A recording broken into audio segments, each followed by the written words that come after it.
咱国内4月要起电前，平均是起11%，电价起物件计价敢会对得起咧。国发会主委姜明兴强调，对小店啊，这影响呢是伫咧疫情以后的振兴条例内面有节能的预算，会当帮助小店家减轻影响。另外，大宗物资降税也延长到6月底，希望会当压制国内物价。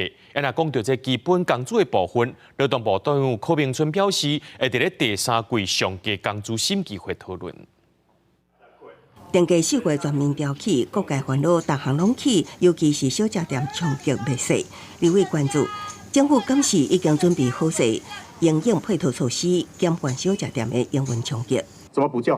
没来拨炮吗？透过这个疫后的特别条例跟特别预算，怎么样让这些小店家他能节能减碳更好，而且就是有一些辅导措施啊。受到冲击的。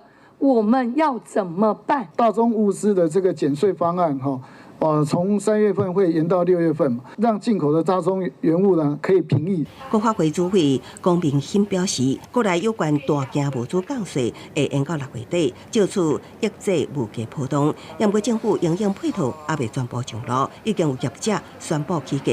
就有名的日本拉面店一兰宣布，为4月初1开始，拉面售价是起4%。 一碗计价为298块起到310块，若是餐厅业化起，对国内基本工资敢会对着电价同齐调整。劳动部长柯明春做出回应。有关于今年的最低工资基本上会在第3季啦我们都是在第3季召开。我想各个委员都会参考重要的这些因素重要的指标，然后来保障我们基层劳工的生活。电价起。 各行各业拢受到影响，工商团体呼吁最近几年无适合个起价。行政院长陈建仁回应，这几摆调起，国内电价并无完全调足，不过为着稳定民生物价，会采取渐进式的调起，未一摆起足。记者综合报道。